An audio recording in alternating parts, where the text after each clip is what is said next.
đây bằng ơn lập này nè ông càng nhiệt phớ này càng như ấy càng đa tròn thông đây đa tròn cái nặng màu này cái này buôn máu hay đa tròn thằng cái phô đập rọ gấp cà phê ở một được dạng hàng đó rồi cái đài hái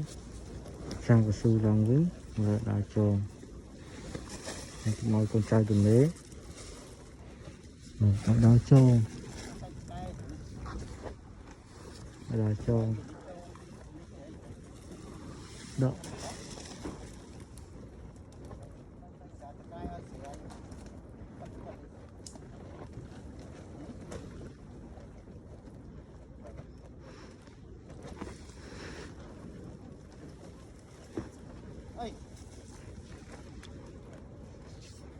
thứ đây chứ không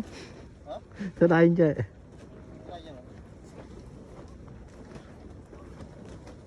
ớt vô ớt thấy camera á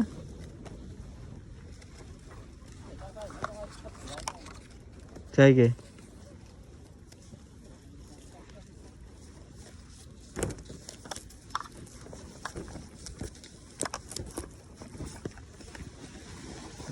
nhé còn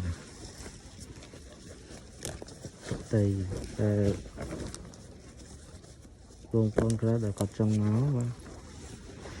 rồi cho khai vào mũi khai bao khai vậy cứ bộ phận cái đai kháng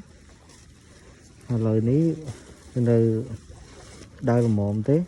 thì cho khai vào mũi khai bao khai vậy nó thì cái đai kháng và đai là hô mà nó là lật mà